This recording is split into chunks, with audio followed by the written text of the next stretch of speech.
Movie की शुरुआत 5000 साल पहले दिखाते हुए होती है। यहाँ पर एक शहर होता है जिसका नाम खांडक होता है। ये शहर राजा एनकोट के अत्याचार से घिरा हुआ था। राजा इटर्नियम का ताज बनाना चाहता था जिसे पहनने से उसके अंदर पावर आ जाएगी। इसके लिए वह काफ़ी लोगों को गुलाम बना के उनसे इटर्नियम के लिए खुदवाई कराता था। इसके बाद हम एक लड़के को देखते हैं जो राजा से विरोध करता है, जिसके लिए उसे मौत की सज़ा दी जाती है। और जैसे ही उसे मारा जाता है तो वो गायब हो जाता है और एक जादुई जगह पहुंच जाता है जहां कुछ जादूगर उसे अपनी शक्तियां देते हैं। जिसके बाद वो लड़का शैज़म की शक्तियां पाके टेथ एडम में बदल जाता है और इसके बाद वो राजा और उसके साम्राज्य को समाप्त कर देता है। इसके बाद कहानी वर्तमान समय में आती है जहां पर खांडक पर इंटरगैंगिंग का राज होता है जिसने वहां के लोगों को गुलाम बना रखा है और उसके मकसद यही है कि उस ताज को अभी भी ढूंढना है। इसके बाद हम एड्रीना को देखते हैं जो एक आर्कियोलॉजिस्ट होती है। वो अपने भाई करीम और दो अन्य साथी समीर और इस्माइल की मदद से उस ताज का पता लगाने की कोशिश करती है। जब एड्रीना को वो ताज मिल जाता है तो इंटरगैंगी उन पर हमला कर देते हैं और समीर को मार डालते हैं। इसके बाद एड्रीना एक लाइन पढ़ती है जिसे एडम अपनी नींद से जाग जाता है और इंटरगैंगिंग को मार डालता है।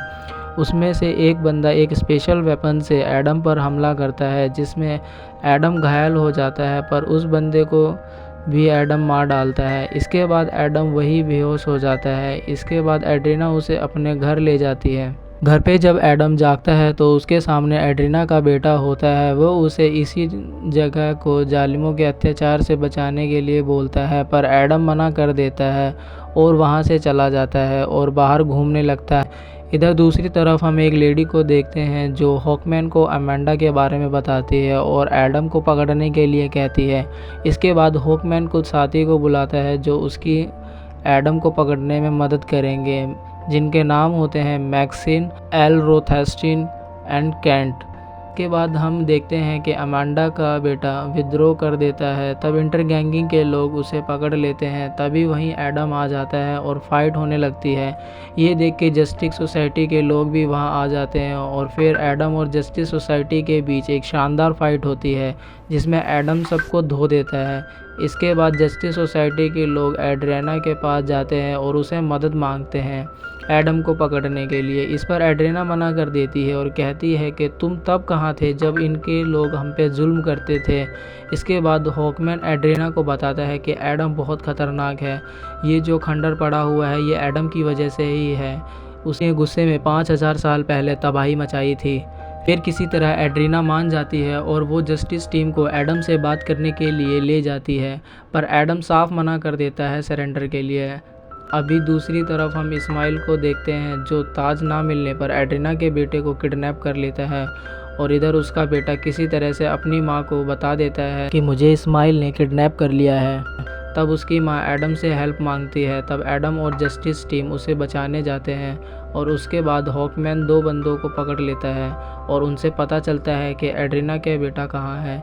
इसके बाद जस्टिस टीम और एडम एड्रीना के साथ इस्माइल तक पहुँचते हैं जो बताता है कि वो ही राजा एनकोट का अंतिम वंशज है और फिर वो एड्रीना से वो ताज मांगता है उसके बेटे के बदले। इस पर एड्रीना उसे ताज दे देती है, पर ताज मिलने के बाद भी वो उसके बेटे को गोली मार देता है, पर एडम उसे बचा लेता है और इस्माइल को और उस जगह को पूरी तरीके से तबाह कर देता है। इसके बाद एडम हॉकमैन को बताता है कि जो शहर में स्टैचू है वो मैं नहीं हूँ बल्कि मेरा बेटा है। ये सारी शक्तियाँ मेरे बेटे को मिली थी पर उसने मुझे दे दी, पर जब मेरे बीवी और बेटे को मार दिया तो मैंने भी गुस्से में सब तबाह कर दिया। एडम को देखकर ऐसा लग रहा था जैसे उसे बहुत ही ज़्यादा पछतावा है और इसीलिए वो उसके बाद एक शब्द बोलता है शैज़म, जिससे अपनी सारी शक्तियाँ त्याग देता है और हॉकमैन को सरेंडर कर देता है। हॉकमैन उसे पानी के अंदर एक खुफिया जेल में ले जाता है जहाँ से किसी का बचकर निकलना बहुत ही नामुमकिन होता है। वहीं दूसरी तरफ हम इस्माइल को देखते हैं जो अब हेल में आ चुका है और वहाँ के डेमन से वो शक्तियाँ मांगता है। दरअसल ऐसा इसलिए होता है क्योंकि अगर कोई भी उस ताज को हाथ में लेके मरेगा तो वो सीधे हेल में आ जाएगा और वहीं से उसे शक्तियाँ मिलेगी। ये बात इस्माइल को पता होती है। शक्तियाँ मिलने के बाद इस्माइल एक डेमन में बदल जाता है और खांडक में आके तबाही मचाने लगता है।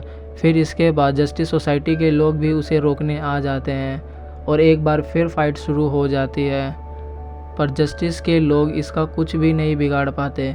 मुझे तो समझ में नहीं आता कि यार ये कि जस्टिस के लोग हैं क्या? पहले एडम इनको धोता है, अब ये भी धो रहा है, मतलब ये है ही क्यों?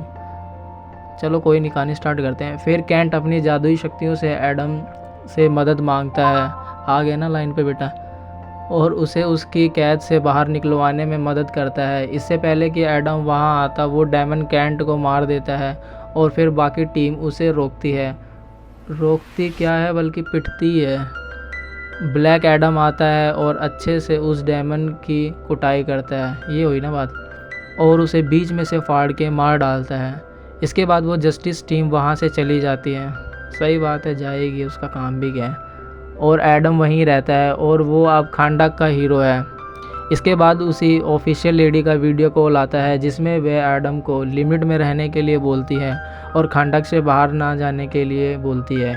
इस पर एडम कहता है कि मुझे कोई नहीं रोक सकता, और फिर वो लेडी कहती है हमारे पास इस दुनिया के अलावा भी लोग हैं जो तुम्हें रोक सकते हैं।